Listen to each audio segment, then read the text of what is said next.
Hello good morning students. बेटा next पढ़ते हैं टाइप्स ऑफ लिंकेज। ठीक है, तो टाइप्स ऑफ लिंकेज के अंदर क्या है, इससे पहले हम लिंकेज के बारे में पढ़ चुके हैं।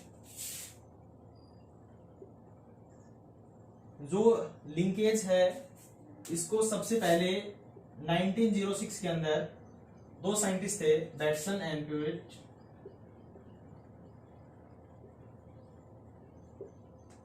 ये दो साइंटिस्ट थे जिन्होंने सबसे पहले लिंकेज के बारे में अपने पोस्टुलेट दिए थे, और इन्होंने मेथाइरस ऑडोरेटस प्लांट है एक, जिसका आप स्वीट भी बोलते हो। ठीक है, तो इस लिंकेज को सबसे पहले पोस्टुलेट किया था, लिंकेज को सबसे पहले एक्सप्लेनेटेड किया था, वो किसने किया था? बैटसन एंड प्यूरिट ने किया था 1906 के अंदर। और किस प्लांट पे डिस्कवरी की थी उन्होंने? लेथाइरस ऑडोरेटस, जो जिसको आप स्वीट टी बोलते हो, उस पे। उसके बाद क्या था कि इसको एक्सपेरिमेंटली प्रूव किया था 1910 के अंदर। ठीक है, टीएच मॉर्गन ने। ठीक है, और किस पे किया था? ड्रोसोफिला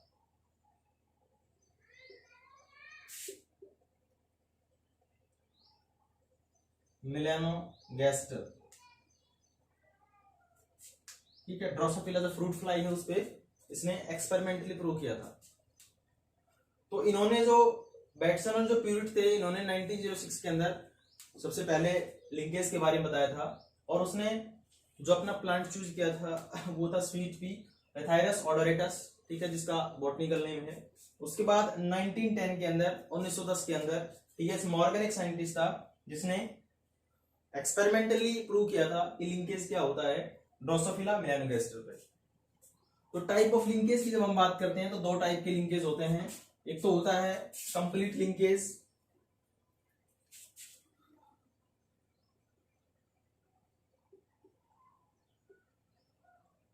और दूसरा होता है इनकम्प्लीट लिंकेज।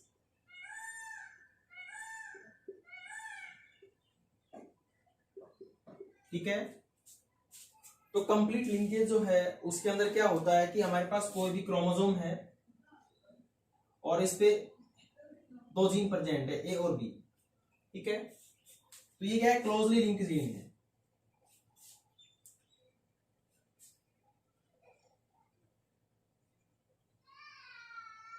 जो क्लोजली लिंक जीन है ये क्या होंगे? Generation to generation without separation क्या करेंगे? ट्रांसमिट होंगे। तो ये कंप्लीट लिंकेज का मतलब होता है कि इसके अंदर क्या होता है, ये जो दो जीन है हमारे पास, ये जनरेशन टू जनरेशन क्या करेंगे? ट्रांसमिट होंगे, हेरिडिटी शो करेंगे, और विदाउट सेपरेटिंग होंगे ये। ठीक है, तो इसको क्या था, इसको तो हम बोलते हैं कंप्लीट लिंकेज। और इनकम्प्लीट लिंकेज क्या है कि अगर हमारे पास कोई भी क्रोमोसोम है और उसके अंदर ए और बी जीन है, इसके बीच में क्या है? डिस्टेंस जो है वो बहुत ज्यादा है, और डिस्टेंस जब ज्यादा है तो उसकी वजह से क्या हो रहा है यहाँ पे, वो कंप्लीट इनके जो लिंकेज है बीच के अंदर डिस्टेंस ज्यादा की वजह से, जैसे एक क्रोमोसोम है और इस पे दो लिंक है ए और बी, और ये भी क्रोमोसोम है जिसपे ए और बी जीन है, तो इसके बीच में तो क्या है कि डिस्टेंस बहुत कम आ रही है, और यहाँ पे क्या आ रही है? डिस्टेंस जो है वो बहुत ज्यादा है जीन के बीच में। तो क्या हुआ, ये तो था जो ट्रांसमिट करेगा जनरेशन टू जनरेशन विदाउट अपने जो इसके बीच में जो बॉन्डिंग है उसको बिना ब्रेक किए हुए। ठीक है, लेकिन ये वाले जो जीन्स हैं इनके अंदर क्या है कि डिस्टेंस ज्यादा है, यहाँ पे बॉन्डिंग कम है एक दूसरे के साथ, तो वो क्या है? बीच में एक दूसरे का साथ छोड़ जाएंगी।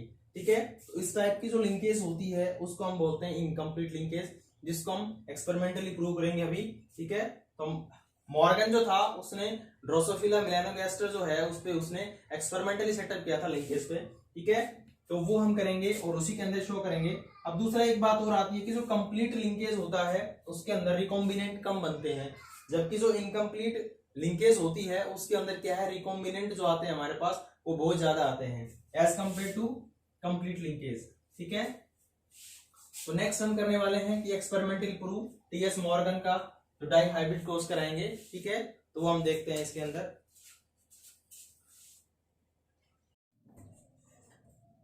देखिए भाई, ये क्रॉस ए कराया है हमने, क्रॉस बी कराया है, और ये सेम किसने कराया था? ये जो हमारे पास एक्सपेरिमेंटली सेटअप है ये मॉर्गन का एक्सपेरिमेंटल सेटअप है, ठीक है, ऑन द ड्रोसोफिला मेलानोगास्टर। तो इसमें क्या है कि जो क्रॉस ए है उसने डाइहाइब्रिड क्रॉस कराया था, और जो क्रॉस है उसने फीमेल का है, जो फीमेल है उसमें लिया था येलो बॉडी कलर, दूसरा व्हाइट आई कलर, ठीक है। दूसरा ये जो फीमेल का था, ये जो मेल लिया था ड्रोसोफिला, उसके अंदर क्या था, ब्राउन बॉडी कलर लिया था उसने और रेड आई कलर लिया था, ठीक है। तो ये हमारे पास रिसेसिव नेचर के हैं, डोमिनेंट है। तो क्या है कि इसके अंदर जब उसने क्रॉस कराया, ठीक है, क्लियर, येलो वाई से लेंगे हम, और जो व्हाइट कलर है उसको डब्ल्यू से लेंगे। तो ब्राउन बॉडी जो है उसको वाई प्लस से लेंगे, और जो आई कलर है उसको डब्ल्यू प्लस से लेंगे। तो उसने क्या कराया कि फर्स्ट जब उसने F1 जनरेशन निकाली, तो F1 जनरेशन के अंदर क्रॉस के अंदर क्या आया, विल्ड टाइप आया। विल्ड टाइप का मतलब होता है एक प्रकार से कि जो हमने लिया था इस प्रकार से डोमिनेट, सेम ऐसे ही, और दूसरा येलो और जो व्हाइट होता है इस ये लिया, ठीक है, क्रॉस कराने के बाद ये आया। उसके बाद क्या नेक्स्ट उसने F2 जनरेशन जब निकाली तो उसने क्या पाया कि 98.7 टाइप जो है, 98.7 है वो तो पेरेंटल टाइप है। पेरेंटल टाइप का मतलब येलो और व्हाइट, ठीक है, येलो और व्हाइट। दूसरा विल्ड टाइप, विल्ड टाइप इसको बोल रहे हैं हम, ठीक है, जो डोमिनेंट होता है उसको विल्ड टाइप बोला जाता है। तो क्या है कि 98.7 तो क्या है, येलो व्हाइट और विल्ड टाइप, यानी ब्राउन बॉडी और रेड कलर। तो 98.7% तो आए कि जो पेरेंटल टाइप के ही थे, ठीक है। उसके बाद क्या है कि जो रिकॉम्बिनेंट बने थे वो सिर्फ 1.3% थे, ठीक है, जिसके अंदर येलो और व्हाइट आया था, ठीक है। तो क्या है कि इसके अंदर ये जो है 98.7 ये हमारे पास मिले थे कि जैसे पेरेंट थे मेल और फीमेल वैसे ही हमें मिल गए थे 98.7%। लेकिन उसके बाद सिर्फ 1.3 जो परसेंट थे वो मिले थे हमें रिकॉम्बिनेंट। इसका मतलब ये है इसके अंदर जो जीन है हमारे पास उसके बीच में डिस्टेंस बहुत कम है, और इसकी वजह से जब डिस्टेंस बहुत कम होती है तो वो जो जीन्स होते हैं वो स्टे कर जाते हैं generation to generation without separation. तो उसकी वजह से जो इस टाइप का जो लिंकेज होता है वो एक कंप्लीट लिंकेज होता है, ठीक है। तो क्या है कि जिसके अंदर कंप्लीट लिंकेज होता है उसके अंदर जो रिकॉम्बिनेंट आते हैं वो हमारे पास बहुत कम आते हैं, ठीक है। उसके बाद क्या है कि जो सेकंड क्रॉस कराया था उसने, तो सेकंड क्रॉस कराया तो उसने व्हाइट बॉडी कलर लिया और मिनिएचर विंग, ठीक है। मिनिएचर का मतलब होता है कि जो नॉर्मल साइज से थोड़ा सा कम होती है उसको मिनिएचर विंग बोलते हैं, ठीक है। तो बॉडी कलर येलो लिया, ठीक है, ये यहाँ पे फीमेल है और ये यहाँ पे मेल है, तो इसके बीच में उसने क्रॉस कराया, ठीक है, व्हाइट बॉडी और मिनिएचर विंग के बीच में, दूसरा येलो बॉडी और नॉर्मल विंग के बीच में, ठीक है। ये हमारे पास फीमेल है, ये हमारे पास मेल है, ठीक है। अब क्या है उसने कि भाई जब क्रॉसिंग कराया उसने मेल और फीमेल के बीच में, तो जब F1 जनरेशन आई तो उसके अंदर विल्ड टाइप ये थे, व्हाइट और मिनिएचर ये थे, यानी कि जो F1 जनरेशन का जो रिजल्ट आया उसके अंदर पेरेंटल जो थे वो 62.8% थे, ठीक है। और उसके बाद जो रिकॉम्बिनेंट थे वो यहाँ पे 37.2 थे। यहाँ पे देख रहे हो आप कि जो रिकॉम्बिनेंट आ रहे हैं 1.3 आ रहा है, और यहाँ पे रिकॉम्बिनेंट आ रहे हैं 37.2% आ रहे हैं। यहाँ पे अगर आप देख रहे हो कि पेरेंटल टाइप जो है 98.7 आ रहे हैं, और यहाँ पे पेरेंटल टाइप जो है 62.8 आ रहे हैं। तो इसका मतलब क्या है कि इनके बीच में जो लिंकेज है वो वीक थी, इस वजह से जो जीन्स थे वो सेपरेट हो गए और रिकॉम्बिनेंट बना गए वहां पे ठीक है। तो क्रॉस बी के अंदर क्या है कि इनके बीच में जो जीन्स के बीच में जो डिस्टेंस है वो क्या है, बहुत ज्यादा है, ठीक है। तो उसके बीच में लिंकेज कम है, जब लिंकेज कम है तो रिकॉम्बिनेंट रेशो सीधी सी बात है क्या आएगा, ज्यादा आएगा। तो यही जो क्रॉस बी है ये शो करता है कि जब डिस्टेंस ज्यादा होती है किसके बीच में, जीन्स के बीच में डिस्टेंस ज्यादा होती है तो वो क्या कर जाते हैं, सेपरेट हो जाते हैं और रिकॉम्बिनेट कर जाते हैं क्रॉसिंग के ड्यूरेशन, ठीक है। लेकिन इनके बीच में क्या है कि डिस्टेंस बहुत कम है, और डिस्टेंस कम की वजह से क्या होता है कि जीन जनरेशन टू जनरेशन ये क्या हो जाते हैं, ट्रांसमिट हो जाते हैं as it is without separating, ठीक है। तो ये जो क्रॉस बी है ये हमें ये शो करता है कि यहाँ पे इनकम्प्लीट लिंकेज हो रही है, ठीक है। कंप्लीट लिंक कंप्लीटली नहीं है नहीं है, उसकी वजह से क्या है यहाँ पे इनकम्प्लीट लिंकेज हो रही है, ठीक है। अब ये जो क्रॉस बी है इन दोनों क्रॉस से हमें ये पता चलता है कि जो लिंकेज होती है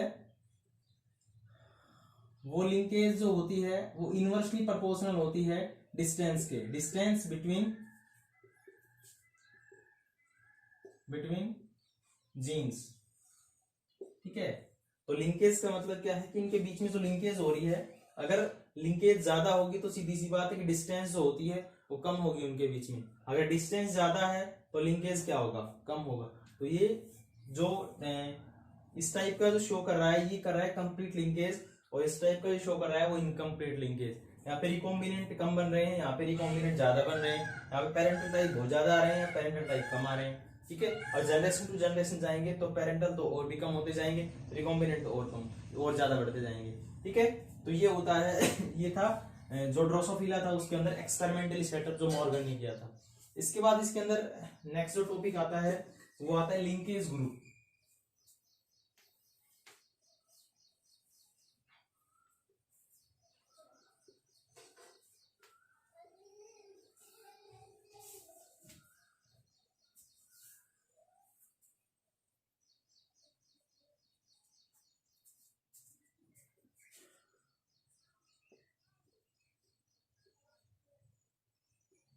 लिंकेज ग्रुप का मतलब होता है यहाँ पे कि all genes are linked in a same या in a single chromosome।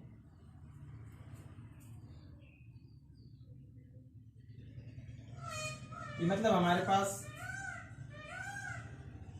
ये कोई भी क्रोमोसोम है और इस पे क्या होता है फर्स्ट कि जितने भी जीन्स होंगे वो लिंक्ड होंगे एक दूसरे के साथ। ठीक है। तो एक ग्रुप में होंगे वो, और इसी को हम बोलते हैं लिंकेज ग्रुप। ठीक है। तो नेक्स्ट क्या है कि वो लीनियरली अरेंज होते हैं,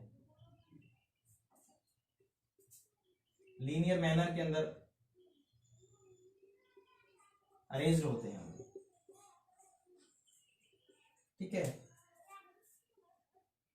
हमने लिंकेज थ्योरी पढ़ी तो हमने बताया था कि जो जीन्स होते हैं वो सिंगल जीन पर लीनियरली अरेंज होते हैं। ठीक है। तो ए है, ये बी जीन है, ये सी जीन है, ये डी है, ये ई है, और ये एफ है, ये जी है। ठीक है।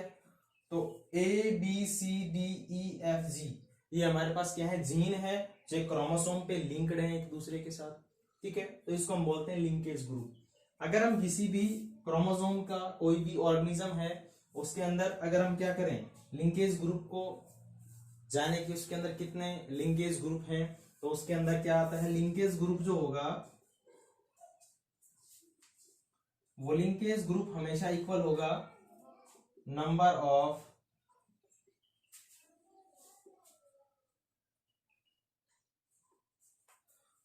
Haploid chromosome. ठीक है। नंबर ऑफ हैप्लॉइड क्रोमोसोम के बराबर होगा। ठीक है। दूसरा हम जो लिंकेज ग्रुप है इसकी वजह से सीक्वेंस जानते हैं, sequence of genes on chromosome. Sequence का मतलब होता है कि जो जीन है वो किस टाइप से लिंक है एक दूसरे से, तो उसको हम सीक्वेंस बोलते हैं उसकी। तो किस टाइप से, ए है उसके बाद बी है उसके बाद सी है उसके बाद डी है, ई है, एफ है, जी है, तो सीक्वेंस हो गया इसका। ठीक है। तो ये क्या है, सीक्वेंस जो है जीन्स की, वो भी हम इसकी हेल्प से जानते हैं लिंकेज ग्रुप के बारे में। तो लिंकेज ग्रुप क्या होगा, हमेशा नंबर ऑफ हैप्लॉइड क्रोमोसोम्स के बराबर होगा। ठीक है। तो अगर हम बात करते हैं ह्यूमंस बीइंग की, तो ह्यूमंस के अंदर 46 टोटल क्रोमोसोम्स हो गए 2n कंडीशन, लेकिन जब हम n कंडीशन निकालते हैं तो 23 पेयर्स आ गए। तो 23 क्या आएगा इसके अंदर, ह्यूमंस के अंदर लिंक्ड ग्रुप आएंगे कि 23 पेयर्स ऑफ क्रोमोसोम्स होते हैं, 23 ग्रुप के अंदर होते हैं। ठीक है। दूसरी बात आती है कि अगर हम बात करना चाहें पाइसम से टाइमम के अंदर, ड्रोसोफिला के अंदर और पाइसम स्टाइवम। ठीक है। तो ड्रोसोफिला के अंदर जो नंबर ऑफ क्रोमोसोम होते हैं वो हमारे पास 8 होते हैं। ठीक है। 2n वाली कंडीशन में, डिप्लॉयड कंडीशन में। तो हैप्लॉइड कंडीशन आ जाएगी 4। ठीक है। तो इसके अंदर लिंक्ड ग्रुप कितने आएंगे, लिंकेज ग्रुप कितने आएंगे, 4। और अगर पाइसम स्टाइवम की बात करते हैं तो उसके अंदर 28 नंबर ऑफ क्रोमोसोम्स होते हैं टोटल। तो उसके अंदर अगर हैप्लॉइड की बात करते हैं तो आ गया 14। ठीक है। तो ये क्या होता है, लिंकेज ग्रुप। लिंकेज ग्रुप क्या होता है कि ऑल जीन्स, जितने भी जीन्स प्रेजेंट है एक क्रोमोसोम पे, वो एक दूसरे से लिंक होते हैं। तो सिंगल जीन पे कितने क्रोमोसोम एक दूसरे से लिंक हैं, तो उसको हम बोलते हैं लिंकेज ग्रुप। ठीक है। लीनियरली अरेंज होते हैं, ये आपको थ्योरी से बताई थी लिंकेज की। ठीक है। तो उसके अकॉर्डिंग क्या है, लिंकेज ग्रुप यही होता है कि जो क्रोमोसोम है उस पे कितने नंबर ऑफ जीन्स जो हैं वो स्टे कर रहे हैं एक साथ, उसको बोलते हैं लिंकेज ग्रुप। इस लिंकेज ग्रुप के बाद आता है इसके अंदर क्रोमोसोमल मैप।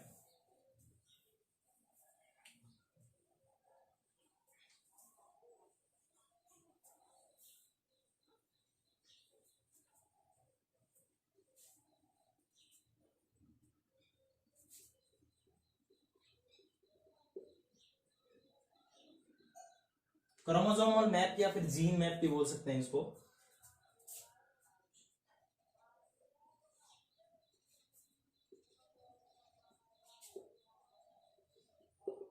क्रोमोसोमल मैप, ठीक है। तो क्रोमोसोमल मैप क्या होता है कि क्रोमोसोमल मैप एक मेथड होता है जिसकी हेल्प से हम डिस्टेंस निकालते हैं, डिस्टेंस बिटवीन जीन्स, ठीक है। क्रोमोसोमल मैप एक मेथड होता है जिसकी हेल्प से हम डिस्टेंस बिटवीन जीन देखते हैं। दूसरा सीक्वेंस भी देख सकते हैं, सीक्वेंस बिटवीन जीन्स, ठीक है। तो जीन्स है उसके बीच में हम सीक्वेंस भी देख सकते हैं कि सीक्वेंस जो है वो किस टाइप से जीन्स अरेंज है। तो mainly distance between genes check करने के लिए, ठीक है, हम यूज करते हैं क्रोमोसोमल मैप का। अब ये जो लिंकेज डिस्टेंस बिटवीन जो जीन्स होता है इसको हम डिटरमाइन करते हैं जीन फ्रीक्वेंसी के,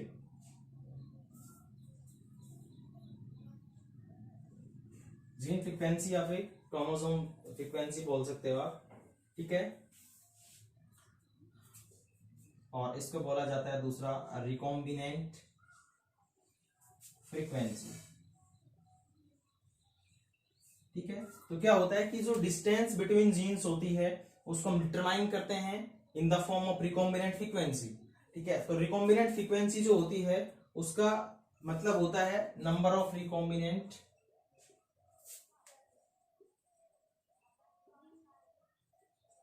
अपॉन नंबर ऑफ प्रोजेनी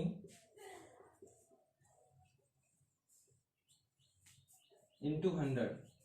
तो ये निकालते हैं recombinant frequency, number of recombinant upon number of progeny into 100, ठीक है। अब क्या आता है कि जो ये वाला जो फॉर्मूला होता है इसकी हेल्प से हम रिकॉम्बिनेंट फ्रीक्वेंसी निकालते हैं। अब जो रिकॉम्बिनेंट फ्रीक्वेंसी होती है, जैसे फॉर एग्जांपल्स जो हमने क्रॉस किया था डाई हाइब्रिड क्रॉस मेंडल के उसके अंदर, ठीक है, उसके अंदर जो हमारे पास रेशो आया था 9331, ठीक है, ये रेशो आया था। तो इसके अंदर क्या थे, जो फिनोटाइपिक रेशो आया था डाई हाइब्रिड क्रॉस के अंदर जो मेंडल ने कराया था, तो उसके अंदर जो 9 थे वो तो क्या थे हमारे पास डोमिनेंट टाइप के,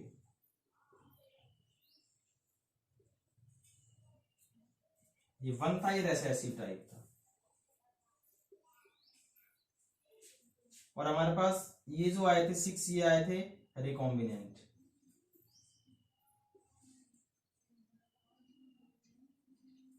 तो जो रिकॉम्बिनेंट आए थे तो नंबर ऑफ रिकॉम्बिनेंट जो हमारे पास है वो कितने हैं, 6 हैं। तो नंबर ऑफ रिकॉम्बिनेंट कितने आए, 6 आए, ठीक है। और नंबर ऑफ प्रोजेनी कितनी है टोटल, 9331 यानी 16, और गुणा में क्या करना है आपको 100 से मल्टीप्लाई कर देना है। तो अप्रोक्स ये लगभग 37.5 के आसपास आएगा। तो जो हमारे पास फ्रीक्वेंसी आई है रिकॉम्बिनेंट फ्रीक्वेंसी, तो रिकॉम्बिनेंट फ्रीक्वेंसी आई है 37.5।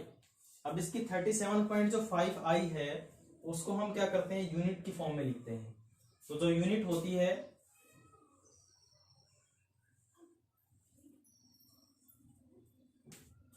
उसके अंदर अगर कोई भी ऑर्गेनिज्म जो है वो प्रोकैरियोट है, ठीक है, तो उसको लिख देंगे मैप यूनिट की फॉर्म में। और कोई हमारे पास यूकैरियोटिक है तो उसकी यूनिट होगी सेंटीमॉर्गन, ठीक है। तो क्या है कि ये जो 37.5 आया है इसके बीच की जो डिस्टेंस होगी जीन की वो आ जाएगी, क्योंकि एक यूकैरियोटिक होता है, ठीक है। तो क्या आ जाएगा 37.5 तो डिस्टेंस होगी जीन्स के बीच में वो क्या आएगी 37.5 सेंटीमॉर्गन। ठीक है। अगर कोई हमारे पास प्रोकैरियोट है, अगर उसके बीच में जो रिकॉम्बिनेंट फ्रीक्वेंसी है वो आ रही है 66.3%। ठीक है, तो अब प्रोकैरियोट से तो क्या लिखोगे आप 66.3 मैप यूनिट। ठीक है, तो मैप यूनिट और जो सेंटीमॉर्गन है वो डिस्टेंस को बीच में, जो जीन्स के बीच में जो डिस्टेंस है उसको क्या है, यूनिट है दोनों। ठीक है, तो प्रोकैरियोट्स अगर कोई ऑर्गेनिजम्स है तो उसके पीछे लिखोगे आप मैप यूनिट, अगर कोई यूकैरियोटिक ऑर्गेनिज्म है तो उसके पीछे लिखोगे आप सेंटीमॉर्गन। जैसे बैक्टीरिया है, तो बैक्टीरिया एक प्रोकैरियोटिक होता है। ठीक है, तो माना एक्स क्या है, उसके अंदर क्या आई है, x% क्या आई है, उसकी रिकॉम्बिनेंट फ्रीक्वेंसी आई है, तो x जो आई है उसके पीछे क्या लिखोगे आप, मैप यूनिट। ठीक है, तो ये क्या होती है, यूनिट होती है। तो क्रोमोसोमल मैप जो है उसकी हेल्प से हम क्या करते हैं, डिस्टेंस देखते हैं। कि जैसे कोई भी मैप होता है, किसी सिटी का मैप होता है, इंडिया का मैप है, उसके अंदर एक कंट्री जो है वो दूसरे से कितना दूर है, इस टाइप से हम देख सकते हैं उसके अंदर distance between the cities, between the states. ठीक है, तो वो क्या होता है, मैप होता है। तो ऐसे ही क्या होता है, क्रोमोसोमल मैप जो होता है उसकी हेल्प से हम क्या करते हैं कि जो हमारे पास जीन्स प्रेजेंट है उसके बीच में कितनी डिस्टेंस है तो उसको मेजर किया जाता है। अगर वो प्रोकैरियोट है तो उसके अंदर आप क्या लिखोगे, मैप यूनिट डालोगे लास्ट में। ठीक है, उसकी एज ए यूनिट, और जो अगर यूकैरियोटिक है तो उसका आप सेंटीमॉर्गन बोलो। ठीक है, क्लियर, थैंक्स फॉर टुडे।